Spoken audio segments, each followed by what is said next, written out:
নমস্কাৰ মৰমৰ ছাত্ৰ-ছাত্ৰীসকল মই অৰুন্ধতী ৰয় তোমালোক সকলোকে নতুন এটা ভিডিঅলৈ স্বাগতম জনাইছো আজি আমি পঢ়িম অষ্টম শ্ৰেণীৰ গণিতৰ অধ্যায় 11ৰ নতুন এটা অংক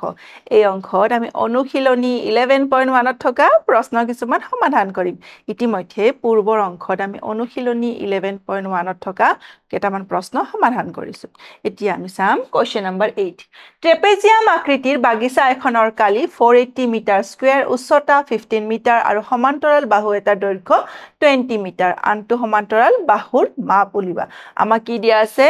এখন বাগিচা দিয়া আছে যাৰ আকৃতি ট্ৰেপেজিয়ামৰ নিচিনা আৰু বাগিচাখনৰ কালি দিয়া আছে উচ্চতা দিয়া আছে মানে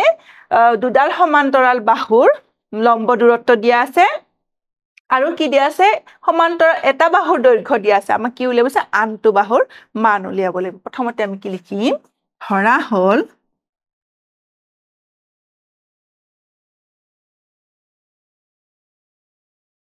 আনটো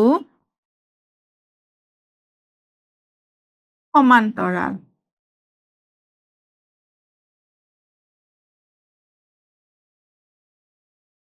বাহুৰ দৈৰ্ঘ্য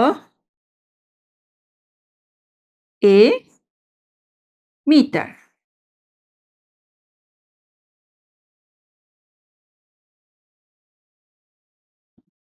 আমি জানো যে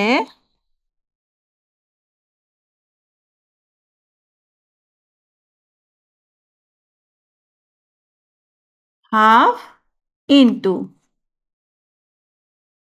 সমান্তৰাল বাহু দুডালৰ সমষ্টি পূৰণ সমান্তৰাল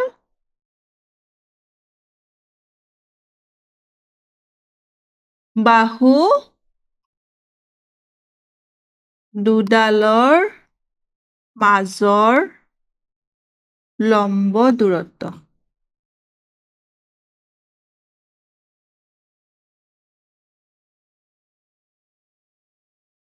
এটা কি হয় ট্ৰেপেজিয়ামৰ কালিৰ সূত্ৰ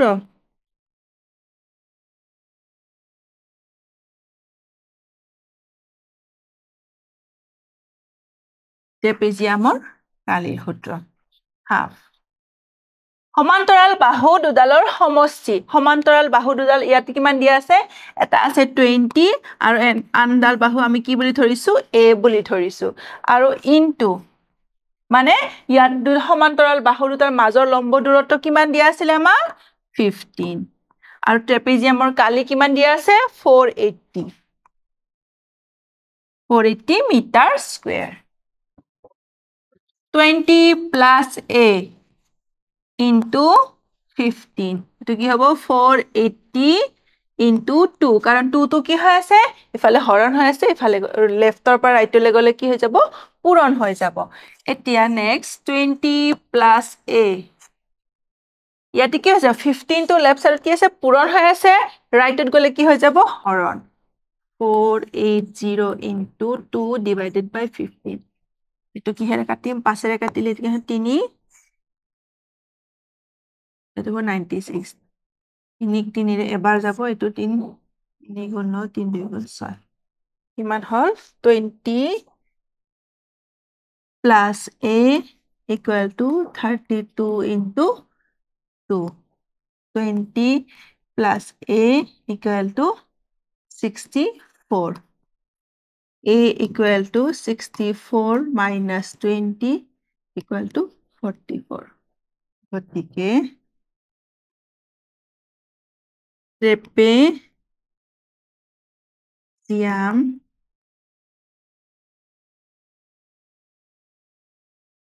আকৃতি বাগিচাখনৰ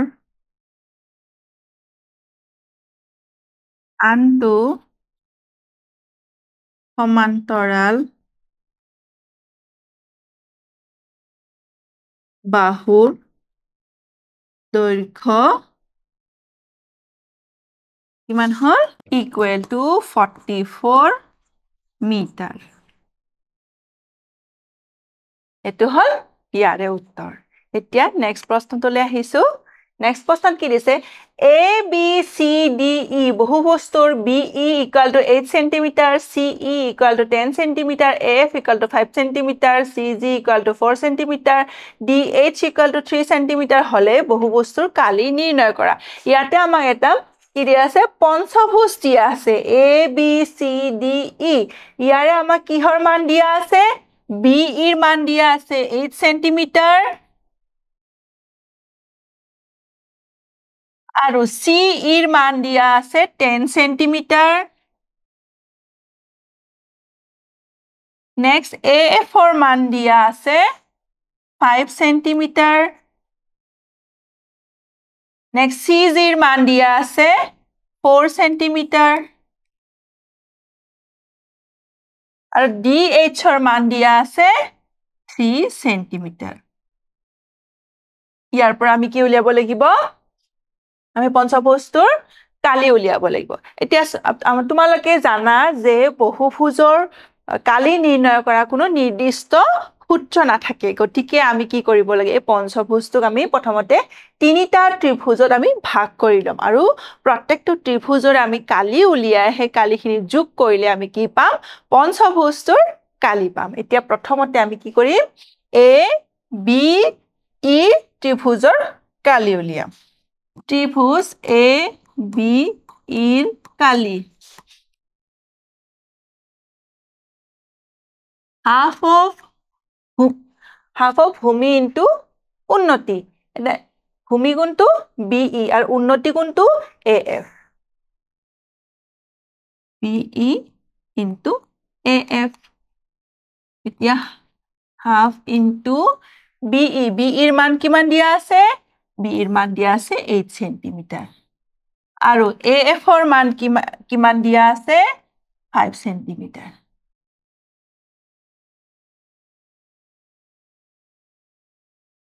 এটো ক্যান্সেল কৰি থাকিলে 4 into 5 কৰিলে হ'ব 20 cm square next ত্ৰিভুজটো কি হ'ব EBC ত্ৰিভুজ EBC ৰ কালি এটো কি হ'ব half into ইয়াতে ভূমি কোনটো হ'ব ইয়াৰে ভূমি হল EB into আৰু ইয়াৰে উচ্চতা বা উন্নতি কি হ'ব CG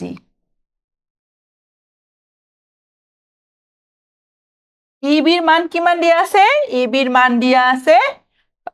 8 cm আৰু CG ৰ মান দিয়া আছে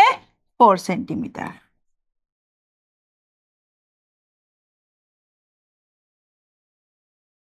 তো ক্যান্সেল হৈ কি থাকিলে 4 থাকিলে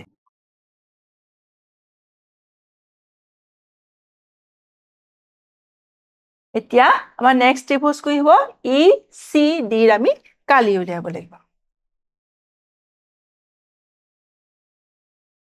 ত্ৰিভুজ ECD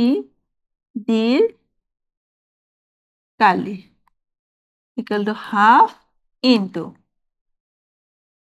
ভূমি পূৰণ উচ্চতা ভূমি হ'ব EC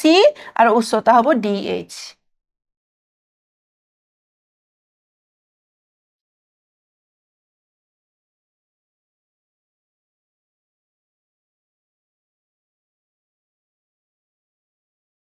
EC ৰ মান কিমান আছে 10 cm আৰু DH ৰ মান আছে 3 cm গতিকে half 10 into 3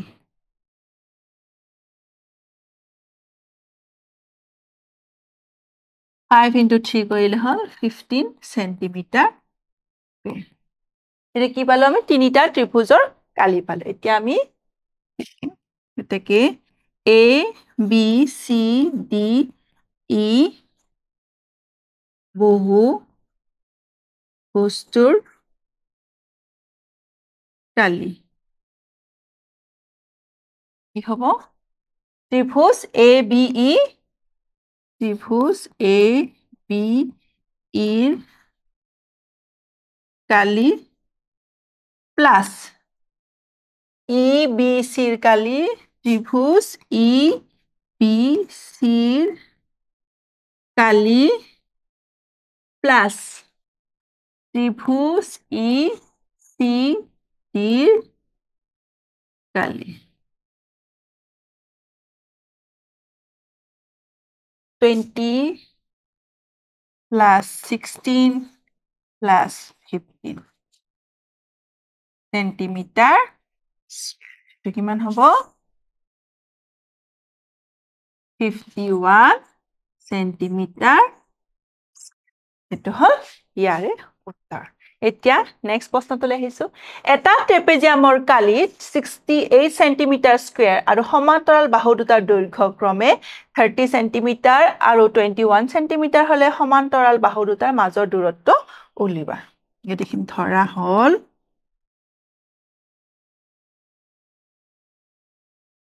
সমান্তৰাল বাহু দুটাৰ মাজৰ দূৰত্ব 8 সেন্টিমিটাৰ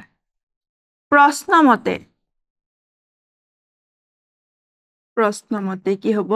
হাফ ইনটু সমান্তৰাল বাহু দুটাৰ সমষ্টি মানে সমান্তৰাল বাহু কিমান দিয়া আছে 13 আৰু 21 13 plus 21 ইনটু সমান্তৰাল বাহু দুটাৰ মাজৰ দূৰত্ব কিমান হয় h ইকুৱেল টু এটো কি হল ট্ৰেপেজিয়ামৰ কালি 13 plus 21 into h equal to কি হ'ব 68 into 2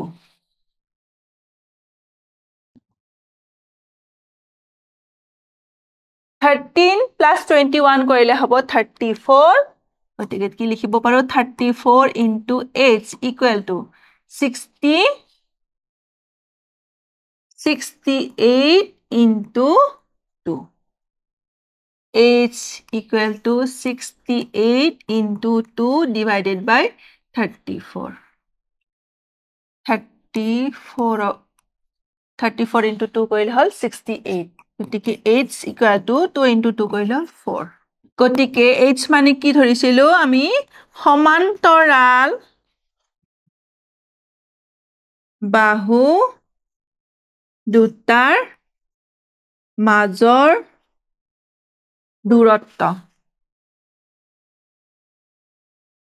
কিমান হল 4 সেন্টি এটো হল ইয়াৰে উত্তৰ এতিয়া নেক্সট প্ৰশ্নটোলৈ আহিছো কাখত দিয়া চিত্ৰটোৰ কালি নিৰ্ণয় কৰা কাখতে কি দিছে চিত্ৰ দিয়া আছে ইয়াতে তোমালোকে চিত্ৰটো ভালকে চালে গম দেখিবা সাগে ইয়াতে তিনিটা ভাগ হৈ আছে ওপৰৰ ভাগটো এটা ট্ৰেপেজিয়াম মাজৰ ভাগটো এটা আয়ত আৰু শেষৰ 3 নম্বৰ ভাগটো এটা কি হৈছে ট্ৰেপেজিয়াম হয় গতিকে আৰু কি কৈছে ইয়াৰ পৰা ইয়ালৈকে দৈৰ্ঘ্য কিমান 50 সেন্টিমিটাৰ আৰু ইয়াৰ পৰা ইয়ালৈকে কিমান 70 সেন্টিমিটাৰ যদি ইখিনি 50 হয় তো ইয়াৰ পৰা ইয়ালৈকে দূৰত্ব আৰু ইয়াৰ পৰা ইয়ালৈকে দূৰত্ব কিমান হ'ব 70 minus 50 কৰিলে 20 আৰু দুটা কি সমানে ভাগ হৈছে গতিকে এটো কি হ'ব 10 এটো হ'ব 10 10 plus 50 কৰিলে 60 60 plus 10 কৰিলে হল 70 এতিয়া প্ৰথমতে আমি কি কৰিম প্ৰথম চিত্ৰটো কালি উলিয়াম প্ৰথম চিত্ৰটো কি হয় এটা ট্ৰেপেজিয়াম গতিকে আমি কি লিখিম ট্ৰেপেজিয়ামৰ কালি ট্ৰেপেজিয়ামৰ কালিটো কি আছিল হাফ ইনটু সমান্তৰাল বাহু দুটাৰ দৈৰ্ঘ্য আৰু সমান্তৰাল বাহু দুটাৰ দৈৰ্ঘ্য কিমান এটা আছে 30 আৰু এটো কিমান এটো হল 10 সেন্টিমিটাৰ কি লিখিম 30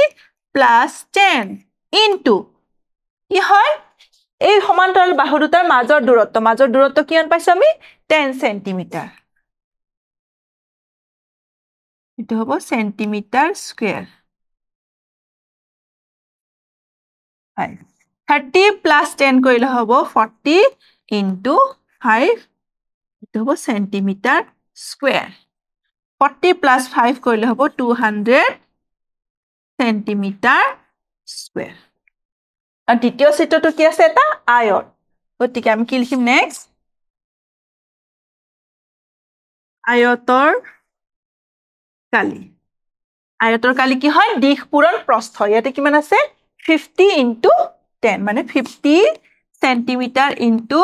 10 সেন্টিমিটার কি হ'ব এটো 500 সেন্টিমিটার স্কয়ার আর হেখৰ ট্ৰেপেজিয়ামৰ ইয়াৰ কালি যিমান হ'ব ইয়াৰ কালিও হি একে হ'ব গতিকে আমি কি উলিয়াব লাগিব এতেকে উক্ত চিত্ৰ তোৰ কালি ইকুৱেল টু প্ৰথমতে ট্ৰেপেজিয়ামৰ কালি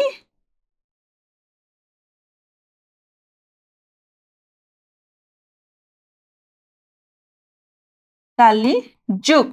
আয়তৰ কালি যোগ হেখৰ ট্ৰেপেজিয়ামৰ